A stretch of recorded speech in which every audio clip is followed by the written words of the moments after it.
नमस्कार।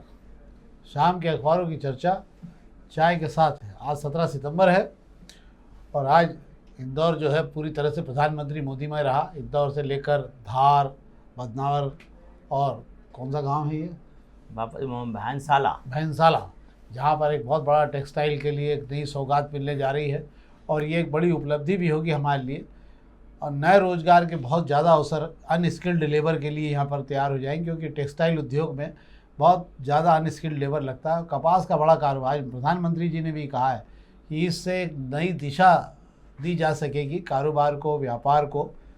और निश्चित रूप से मैं भी मानता हूँ कि अगर ये जितनी जल्दी से जल्दी अगर ये खड़ा हो गया 2-1 साल में भी अगर ये उद्योग खड़े हो गए तो हम बहुत तेज़ी से आगे निकल जाएंगे।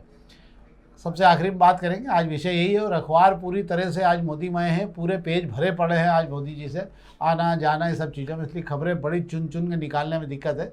फिर भी कुछ खबरें ऐसी निकाली जो शहर के हित में हैं। एक खबर प्रभातखंड की आज पहले पेज की भी एक खबर की बात करता हूँ मैं कि रूपाणी के अंतिम संस्कार का पैसा नहीं दिया भाजपा ने। आपको याद होगा पुराने भाजपा के गुजरात के सीएम रहे विजय रूपाणी का अंतिम खर्च देने भाजपा को 25 लाख रुपए देना थे जो उनके परिवार को भरना पड़े।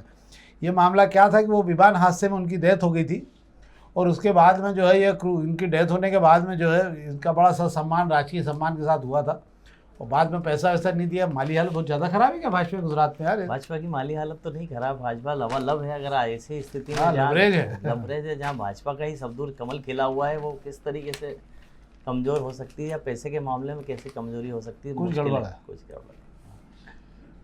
अब हम बात कर लेते हैं प्रभातखंड खबरों की। प्रभातखंड में 2 और 3 पे तो कुछ है नहीं। हाँ, इस पर एक बात कर लेते हैं कि कल आपको हमने कहा भी था कि जब प्रशासन कब जागता है हमारे यहाँ, जब कोई हादसा हो जाता है। और कल आपने देखा होगा जो लोग रात को घूम रहे थे कि हर रास्ते में कहीं पे भी चौराहे के आसपास में जो है फूंकने के लिए लोग खड़े हो गए थे कि भैया फूंको और आगे जाओ, फूंको और आगे जाओ। कुछ लेना देना नहीं उनको हादसे से, पर उनको ये है कि भैया 2-4 दिन दिख जाएगी प्रशासन यहाँ सतर्क हो गया है। मैंने भी आज सवेरे भी देखा और कल भी देखा और आज देख रहा हूँ। पर इसके बाद भी मलारगंज में रोज़ यही हाल है, शिकायत भी बेअसर रही। कल 1500 रुपये का तो भास्कर ने आज वीडियो भी जारी कर दिया उनका।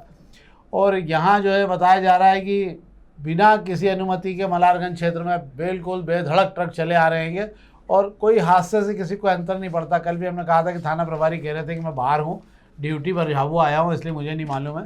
पर मेरा ये मानना है कि 5-6 दिन के वीडियो उनके निकाल लेना चाहिए तो इस रोड की सही हालत पता लग जाए। क्या शेखर? बिल्कुल आप सही कह रहे हैं। मलारगंज की बात इसलिए की गई कि मलारगंज के अंदर जो है किराना व्यापार का बड़ा सा कारोबार होता है, ये वो हो गया। बात कर लेते हैं हम अग्रसेन चौराहे की बात कर लेते हैं। 3 अमली चौराहे से लेकर अग्रसेन चौराहे तक जो ट्रकों की आवाजाही होती है, क्योंकि वहाँ पे ट्रांसपोर्ट नगर आ गया है पास में, और वहाँ पे पाबंदी के बावजूद आपको देखने को मिल जाएंगे दिन भर ट्रक आपको आते जाते मिल जाएंगे। और पुलिस भी रहती है, ऐसा नहीं है कि नवलखा से लेकर अग्रसेन चौराहे पर भी पुलिस रहती है। ऐसे ही मलारगंज के आसपास के जितने भी हिस्से जहाँ से आप दाखिल हो सकते हैं उन सारी जगह पुलिस की मुस्तैदी रहती है। उसके बाद भी ट्रक तो आते हैं और मुझे लगता है 2-4 दिन का हल्ला है, फिर वही स्थिति होने वाली, वही स्थिति होगी। और ट्रक जो है अपने वही 100, 200, 400 रुपए की जो एंट्री देते हैं उसके बाद में पुलिस के संरक्षण में ही आते रहेंगे और जाते रहेंगे। अभी 3 मौतों की वजह से हल्ला मच गया, इसलिए सारी चीज़ें चेकिंग भी शुरू हो गई, सब शुरू हो गई। और वैसे भी शराब की चेकिंग के मामले में तो पुलिस क्या कहना, पुलिस का जब मन होता है जब खड़ी हो जाती है।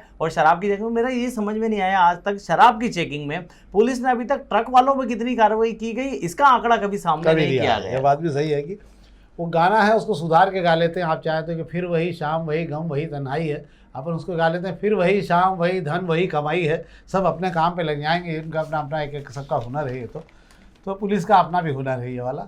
और अब हम पत्रिका खबर की बात करें। प्रवृत्त पत्रिका में खबर की दशहरे के बाद खुलेगा मालवा मिल का जो ब्रिज है वो खुल जाएगा 2 अक्टूबर का कहा है। और इधर नवरात्रि पे जो है इंडस्ट्री हाउस और बाबट चौराहा ये दोनों पुल चौड़े होने वाले हैं, मतलब इनका जो है विस्तार कर दिया जाएगा। दोनों साइड पे 6-6, 8-8 फीट और बढ़ जाएंगे ये पुल, तो ट्रैफिक का दबाव कम होगा। पर ये मेरा ये मानना है कि इसके बाद भी वहाँ पर जब तक रोड चौड़ा पूरा नहीं होगा ये ट्रैफिक का दबाव वहाँ बना रहेगा। क्या शेखर जी? बिल्कुल आप सही कह रहे हैं। बात कर रहे हैं मालवा मिल का पुल शुरू हो जाएगा, अच्छी बात है। 2 अक्टूबर बोल रहे हैं, 2 अक्टूबर नहीं तो कम से कम 15 अक्टूबर तक तो चालू हो ही जाएगा। उसकी जो हालत लग रही है मुझे, वो करना मजबूरी भी है नगर निगम की, क्योंकि इतना दबाव आ गया आसपास की रोडों पर, सड़कों पर, गलियों में कि लोगों का जीना दुभर हो गया है। फिर बात कर रहे हैं इंडस्ट्री हाउस की। इंडस्ट्री हाउस का जो पुल है उसको चौड़ा करना है चलते हुए, मतलब ये रोड को आप बंद नहीं कर पाएंगे, चलते हुए रोड में आपको इसको चौड़ा करते हुए काम करना होगा। ऐसे ऐसे ही बापट चौराहे के पुल की बात कर रहे हैं, उसमें तो मुझे लगता है रोड बंद हो जाएगा। साइड का जब तक रोड आप सर्विस रोड वाला रोड चालू नहीं करेंगे बड़ी दिक्कत आनी है। तो नवरात्रि के बाद चूंकि बारिश बंद होने का इंतजार हो रहा था, बारिश धीरे धीरे कम होती जा रही है, तो ऐसे में नगर निगम भी अब अपने काम की तरफ बढ़ने लगा है। वैसे भी मैं आपको बता दूं 23 मास्टर प्लान की जो सड़कें नगर निगम को बनानी है उसकी भी अब शुरुआत जो है 1 बाय 1 जो है अब मुझे लगता है बारिश खुलने के बाद जो है ये चालू हो जाएंगे काम। हाँ, मुझे लगता है एक और चीज़ भी है कि दिवाली तक काफ़ी कुछ काम नगर निगम खोल देगी, कोशिश करेगी कि मैक्सिमम काम जितने अधिक से अधिक हो जाएं वो ज़्यादा बेहतर होगा, ताकि त्योहारों पे एक समय पे माहौल पर यह है कि नए काम शुरू करने से पहले शहर की सड़कों की जो बदहाली हुई है, जो गड्ढे आ गए हैं, पहले उसकी मरम्मत कर दी जाए, ताकि शहर को अब जो शहर जैसे ही बारिश के बाद में मौसम खुलने लगता है, धूल धड़का उड़ने लगता है और इससे लोगों को काफ़ी परेशानियां होती हैगी। तो मुझे लगता है इसकी भी चिंता पहले करते रहनी चाहिए और नए काम फिर चालू करना चाहिए। अब वैसे भी मानसून की विदाई का समय आ गया है, राजस्थान से चला गया, लौटना शुरू हो गया। मुझे लगता है कि जो स्थानीय सिस्टम बन रहा है उसके कारण पानी गिरने की स्थिति बन रही। आज भी शाम को खजराना और द्वारकापुरी वगैरह क्षेत्रों में पानी गिरा है, कई क्षेत्रों में पानी नहीं भी गिरा है, पर ये लोकल सिस्टम बन रहा है। अभी कोई बादलों के आने का क्रम नहीं है। बॉम्बे में बारिश भली हो रही हो, पर यहाँ अभी मानसून खत्म हो रहा है, तो इसलिए अब तैयारियाँ वापस शुरू भी हो जाएगी। अब हम अग्निबाण खबरों की बात कर लेते हैं। अग्निबाण खबरों में सब मोदीमय हैं आज, तो हाँ इस पर हम बात कर लेते हैं। बिजली की लाइनों को अंडरग्राउंड करने की तैयारी है। अगले सप्ताह विद्युत मंडल और निगम के अफसरों की बैठक है, कई मुद्दों पर चर्चा होगी। बियाबानी में भी हो चुका है ऐसा। आपको मैं बता दूं, मेरी इस मामले में बिजली कंपनी से जब बात हुई थी तो उनका कहना था कि हमारे पास लाव लश्करी नहीं है, और अंदर अगर ये तार यहाँ से वहाँ तक हो गए तो अगर कोई लाइन का फॉल्ट आया ना तो ढूंढने में रोने गाने हो जाएंगे, क्योंकि हमारे पास में ना तो व्यवस्थाएं, ना सिस्टम है, और ना ही ये सारे उपकरण के लिए कोई विशेष तैयारियां आएगी। मुझे लगता है बातचीत भले ही शुरू हो जाए, पर इस साल इसके शुरू होने का कोई आसार मुझे नहीं लगता है। क्या लगता है शेखर जी? आप सही कह रहे हैं कि स्मार्ट सिटी का जब शहर को सपना दिखाया गया था, स्मार्ट सिटी के नाम पर जो हजारों करोड़ रुपए फूंक दिए गए, तब भी यही बात कही गई थी स्मार्ट सिटी में जो इलाका जो रहेगा वहाँ पे केवल बिजली की लाइन अंडरग्राउंड रहेगी। बात कर लेते हैं हम बियाबानी रोड या स्मार्ट सिटी में जो दो स्मार्ट सड़कें बनाई है, उस स्मार्ट सड़कें में अंडरग्राउंड करने की तैयारी भी की गई है, पर तैयारी ऐसी की गई कि हिम्मत जो है ना नगर निगम जुटा पाया, ना स्मार्ट सिटी जुटा पाया, ना बिजली विभाग इन्हें हिम्मत दे पाया कि इसको अंडरग्राउंड कर देते हैं। वहां पर आज भी ओपन जो है खंबे लगे हुए हैं, बिजली के पोल लगे हुए हैं और उन्हीं से बिजली की सप्लाई हो रही है। तो अंडरग्राउंड करने की हिम्मत वहां नहीं जुटा पाए हैं, तो पूरे शहर में कैसे करेंगे? इसके लिए बड़े हिम्मत और जिगरे की जरूरत है और एक बड़े फंड की जरूरत है और नई टेक्निक से लैस होने की जरूरत हैगी। नए नगर निगम कमिश्नर दिलीप कुमार यादव ने जिस दिन काम संभाला था उस दिन उन्होंने कहा है कि अंडरग्राउंड बिजली पर उन्होंने दिलचस्पी दिखाई है। देखते हैं उनकी दिलचस्पी कहां तक जाती हैगी। पर जो शहर में पहले जो सड़कें बन चुकी स्मार्ट सिटी की, मेरा ऐसा मानना है वहां पर इसका प्रावधान किया गया था, उस पर करने की कोशिश करनी चाहिए। बाकी जगह छेड़छाड़ अभी करने की जरूरत नहीं, वरना नहीं तो वही हाल होंगे जो स्मार्ट सिटी के हो रहे हैं और उसका दर्द वे लोग झेल रहे हैं जो स्मार्ट सिटी इलाके में रहते हैं। निश्चित रूप से इस मामले में बहुत टेक्निकल मामला है ये। इसमें मुझे ऐसा लगता है कि इंजीनियरों का भी कहना है बिजली कंपनी के कि ये पूरा व्यवस्थित काम नहीं होगा, इसके अंदर बहुत तैयारियां लगेगी और बहुत बड़ी राशि लगेगी इस काम में। हमारे यहाँ व्यवस्था है नहीं, वैसे ही फंड की मारामारी है। तो मुझे लगता है कि पहले स्मार्ट सिटी वाले तरफ जो है वो कर देना चाहिए, तो एक बार मॉडल तो बने उसके बाद ही आगे किया जा सकता है। अब दोपहर की खबर की बात कर लेते हैं। दोपहर में भी आज सारी खबरें मोदीमय हो रही हैं।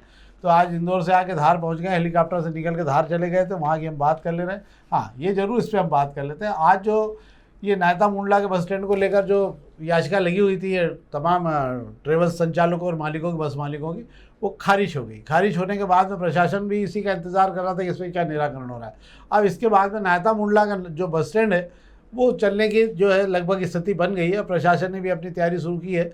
225 से ज़्यादा बसें वहाँ से चलना अब शुरू हो जाएगी। क्या शेखर जी? जी बिल्कुल, आप सही कह रहे हैं। मुझे ऐसा लगता है इसके अंदर अब प्रशासन को अपना दम दिखाने की ज़रूरत है। कोर्ट अपना काम कर चुकी है, पर प्रशासन की लाचारी हम जो है बरसों से देख रहे हैं। हर बार जो है बसों को शहर से बाहर करने की कवायद करते हैं, प्राइवेट ऑपरेटरों को शहर से बाहर करने की कवायद हुई है। ऐसा नहीं, इंदौर में 2 बार 3 बार कवायद हुई, सख्ती से डंडा भी चला हैगा। कुछ दिनों के लिए बसें बाहर भी गई है, पर बाद में वे लौट के वापस वहीं आ जाती है और प्रशासन नतमस्तक हो जाता है। इसमें सियासी दबाव भी काफ़ी काम करता हैगा। अभी बात कर रहे हैं कोर्ट में जो याचिका खारिज हुई है नवलखा और 3 इमली पर जो बस स्टैंड संचालित हो रहा है, वहाँ के जो ऑपरेटर है, मतलब वो इंटर स्टेट ना होकर वे प्रदेश के अंदर ही जो बसें चलती है, उन बसों के ऑपरेटर वहाँ जाना नहीं चाह रहे थे। नायता मुंडला के नए ISBT पर उनकी याचिका खारिज हो गई। अब नवलखा से जितनी भी बसें चल रही है या 3 इमली बस स्टैंड से जितनी भी बसें चल रही है उन्हें वहाँ जाना होगा। ये तो बात हो गई लोकल ऑपरेटरों की। अब निजी बस ऑपरेटर जिनकी जो बसें हैं इंटर स्टेट जो चलती है, उन्हें भेजना सबसे बड़ी चुनौती होगी।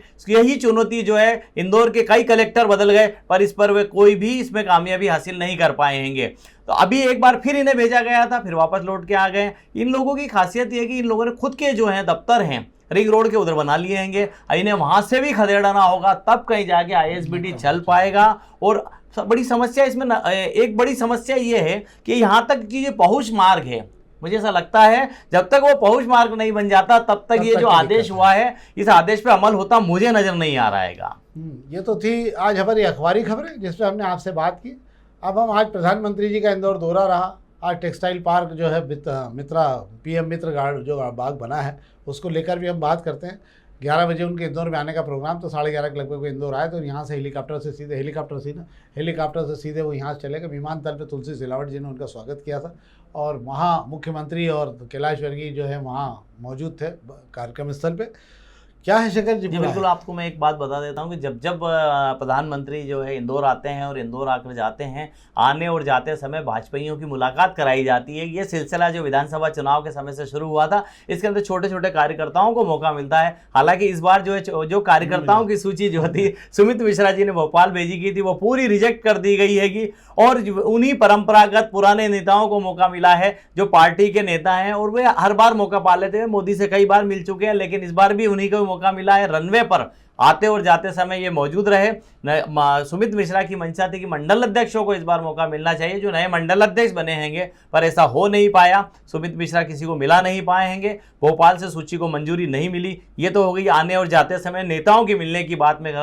PM मित्रा पार्क जो धार के पास भैंसालाई गांव में जो है मोदी जी ने आज शुरू किया है, उसको लेकर एक संभावना जताई जा रही है। एक बड़ा रोजगार की बात कही जा रही है, टेक्सटाइल इंडस्ट्री की बात कर रही है, मालवा की जो कपड़ा मिलों की जो रौनक है मुझे लगता है एक बार फिर लौटती दिख रही है। उसके बाद जो मोदी तो लौट गए, आज मोदी जी का जन्मदिन है, 75वां जन्मदिन है। आपको मैं बता देता हूं, उस जश्न को भी इंदौर में भाजपाई मना रहे हैं। पर मुझे ऐसा लगता है कि जिन मोदी जी के 75वें जन्मदिन, मतलब प्रधानमंत्री नरेंद्र मोदी के 75वें जन्मदिन को मनाने के लिए भाजपाइयों को जो इंतजाम करना थे, उस इंतजाम में वे कमजोर पड़ गए हैंगे। यही वो भाजपा है जो चुनाव पर लाखों करोड़ों रुपया खर्च फूंक देती है। यही वह भाजपा है जो नेताओं के सामने ताकत दिखाने के लिए बड़े बड़े हॉल में लाखों रुपए का किराया दे देती है, लाखों रुपए का खाना खिला देती है, लाखों रुपए के झंडे बैनर लगा देती है। वे आज मोदी के जन्मदिन पर खजराना मंदिर में जो प्रदर्शनी लगाई, उसके अंदर एक वाटरप्रूफ टेंट नहीं लगवा पाई। जो प्रदर्शनी की जगह है और जहां कार्यक्रम किया गया, दोनों जगह वहां पर हुई बारिश से तर-बतर हो गया, और जो भीड़ इकट्ठी की गई थी वह तो छट गई, और नेता जो थे वे कुर्सी सर पर रखकर बारिश बंद होने का इंतजार करते रहे। तो इतनी बद इंतजामी जो देखने को मिली है, उससे यह लगता है कि नेताओं की दिलचस्पी, चूंकि मोदी जी वहां नहीं आ रहे थे, अगर मोदी जी वहां आते तो मुझे लगता है कि वहां की तस्वीर ही बदली हुई होती। पर मुख्यमंत्री का तो सम्मान रखना चाहिए। मुख्यमंत्री मोहन यादव को वहां बुलाया गया, और मैं आपको बता दूं दोपहर में जो बारिश हुई उसके बाद में ना प्रदर्शनी देखने लायक बची, ना वो कार्यक्रम देखने लायक बचा जहां भीड़ जुटाई गई थी। भीड़ ने आई, दर्शन करी, चली गई, और कार्यकर्ताओं की तो मजबूरी है, नेता जो लेकर आए थे कुर्सी से सर ढके हुए इंतजार करते रहे मुख्यमंत्री के आने का। तो ये तो थी आज की हमारी अखबारी खबरें, और जो शहर में राजनीति हुई वो हमने आपको बता दी। यूं भी भाजपा के अंदर इस बार वो उत्साह नहीं दिखा प्रधानमंत्री के जन्मदिन पर जो पिछले बार दिखता रहा है, और जो मजमा भी नहीं लग पाए शहर में। नहीं तो तमाम जगह चौराहों पर और कई जगह आयोजन हुआ करते थे, पर कुल मिला के मामला इस बार बहुत ज़्यादा ठंडा रहा है। कोई भाजपा में अलग से कोई अतिरिक्त कार्य ऐसा नहीं दिखा कि यार आज शहर में मुख्य प्रधानमंत्री जी का जन्मदिन मन रहा है। बस ठीक है, बन रहा है तो बन रहा है, जैसा हो गया वैसा हुआ गया। तो ये तो थी हमारी राजनीतिक खबर भी। हम आपसे आग्रह करेंगे इस कार्यक्रम को अधिक से अधिक लोगों तक पहुँचाएँ और हमें सहयोग दें। बहुत बहुत धन्यवाद।